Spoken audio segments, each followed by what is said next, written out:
देखो, सबसे पहली बात हमारी कमजोरी क्या है? हम परेशान हो जाते हैं। संसार में देखो तो परेशान, परमार्थ की तरफ देखो तो हम परेशान हो। ये हमारा आदत स्वभाव बन गया परेशान होना। थोड़ा सा धैर्यवान बनो, गंभीर बनो। कोई भारी से भारी विपत्ति में परेशानी स्वीकार करके विपत्ति से थोड़ी निकला है। सुलझो, ठीक है, ये विपत्ति आई, समस्या आई, इसका समाधान होगा। ऐसा थोड़ी कि हमें नष्ट कर देगी। अगर अभी हमारी बड़ी हानि हो जाती है, हम कल इससे बड़ा लाभ प्राप्त कर सकते हैं। हमको एकदम बिल्कुल गंभीर रहना है, इतने कमजोर नहीं बन जाना। अब वो गए तो क्या होगा, अब वो वस्तु गई तो क्या, पद गया तो क्या होगा। प्रयास किया था, ये पद मिला था, इससे बड़ा पद प्राप्त करूंगा, मैं इससे बड़ा महान बनूंगा। ठीक है, एक बार गिर गया, गलती हो गई, दंड भोगूंगा, फिर इससे ज्यादा संयम में रहूंगा।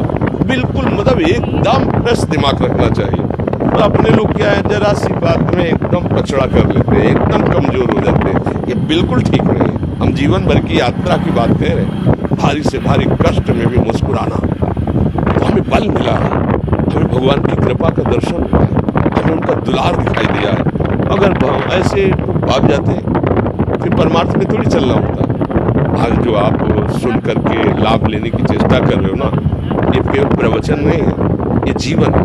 अगर ये जिए ना होते ना, ये इसका प्रभाव नहीं पड़ता, वाणी का प्रभाव नहीं पड़ता। हम इसीलिए कहते हैं, जैसे आप लोग एकदम परेशान हो जाते हैं, क्या हमसे ज्यादा परेशानी होगी? दोनों किडनी खराब, दवाई लाने के लिए पैसे, पानी रखा है, हम उठ के पी नहीं सकते, भीषण शरीर में कष्ट, भीषण बुखार को, किडनी फेल, जरा में बुखार, खाने को क्या, रोटी मान के लाओ। अगर वहाँ सब्जी मिलती, लाल मिर्च ऐसी पड़ के मिलती थी कि खा नहीं सकते थे। आप सोचो, पानी लाना है तो मुझे लाना है, पीना है तो मुझे पीना है। अगर मैं हारता क्या स्थिति हो? नहीं, मरना है। और कदम पीछे, कोई दिन ऐसा नहीं जिस दिन सेवा ना की, जिस दिन सेवा ना गए हो। गुरु जी की सेवा में जाना है, पहले अपने को स्वस्थ साबित करना है। सेवा नहीं लेंगे, तुम बीमार हो, तुम कष्ट में फंसे, उनकी दृष्टि परेशान। सेवा की, आके लेते हैं, फिर हिम्मत की, अपनी श्री जी की सेवा की, मधुकरी नहीं की, 3-3, 4-4 दिन भोजन नहीं किया, पर सेवा नहीं छोड़ी, दिनचर्या नहीं छोड़ी। और उसका प्रधान कारण संयम, ब्रह्मचर्य, भगवदाश्रय, नाम, कभी हारने नहीं। अभी भी थोड़ी देर बाद डायलिसिस, हारने, आपको हारे हुए नजर आ रहे, शरीर पीड़ा है, किडनी फेल है, ऐसा तो हम स्वस्थ बैठे, पीड़ा है, बार बार प्यास लगती है, थोड़ा थोड़ा पानी लगता है, हर लेकिन हम प्रसन्न हैं, हम लड़ाई में हारे नहीं हैं, ना हारेंगे, हम जीत चुके हैं, तो अपने मालिक के भरोसे में अपना संभाल। तो वो, ये हम अपनी बड़ाई नहीं बता रहे, हम आपको बता रहे समस्या। सोचो, तुम्हारे पास तो माँ है, भाई है, बहन है, परिवार है, कोई न कोई तो है ना। मेरा किसी ने कभी जीवन में ध्यान भी नहीं दिया। क्यों? बचपन से बाबा जी बन गए, किसी से प्यार नहीं, किसी से संबंध नहीं, कोई जानकारी नहीं, हम कहाँ हैं, वो कहाँ, किसी को कोई मतलब नहीं। जवान साधु कौन श्रद्धा करे?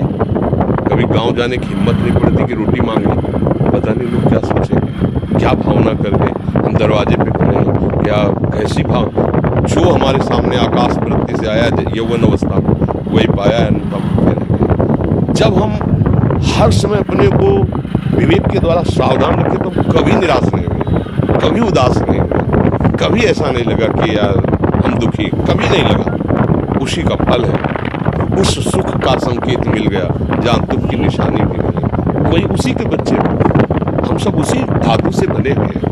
हम इतना क्यों परेशान हो जाते हैं? हम ये देखते हैं, अपने लोग थोड़ी बात बिगड़ गई परेशान, नहीं बिगड़ी तो बिगड़ जाने की संभावना में परेशान है। आज सुख है, लेकिन कल सुख छिन जाएगा तो हम आज के सुख में सुखी ना होकर कल के दुख की आने की संभावना में भयभीत हो, तब क्या हमारी सोच रह गई? हमको इतना बलवान बनना है कि सुख और दुख दोनों हमको छू न सके। भारी से भारी सुख की व्यवस्था है तो अहंकार नहीं, हर्षित होकर किसी का अपमान न करे कि हम धनी, हम पदाधिकारी, अमुक। भारी से भारी दुख आया तो हमें किसी के सहयोग की जरूरत नहीं, हम फिर अपने कदम बढ़ाएंगे, हम फिर जुड़ी हुई अपनी भावनाओं को सजाएंगे। मस्त जीवन, एकदम तुम अविनाशी के बच्चे हो। शेर का बच्चा भेड़ों के बीच में फंसकर म्यों म्यों बोल रहा है, बस। अगर दहाड़ना सीख जाए तो कोई भी उसे परास्त नहीं कर सकता। ऐसे भगवद अंश तो प्रपंच में फंसकर अपने को इतना दीन क्यों देख रहा है? तू ऐसा है, भगवान के दिव्यास्त्र में भी ताकत नहीं तेरे को मार सके। तू अविनाशी का अविनाशी बच्चा है, विनाशी भोगों को, विनाशी शरीर को मैं मान के इतना भयभीत, इतना दुख, ठीक नहीं। ये सबके लिए, केवल एक के लिए नहीं। आप समझो, आप लोग सोचते हैं हम गृहस्थ होकर भला ऐसी स्थिति कैसे। जनक जी सुखदेव जी के गुरु हैं और राजा हैं, महल है, रानियां हैं, नौकर है, चाकर। क्या सुखदेव जी जिनके शरीर में लंगोटी भी नहीं है, दिगंबर, परमहंस के गुरु है जनक जी जो राजा हैं। समझो आप ऐसा ना सोचे कि अब नौकरी कर रहे हैं,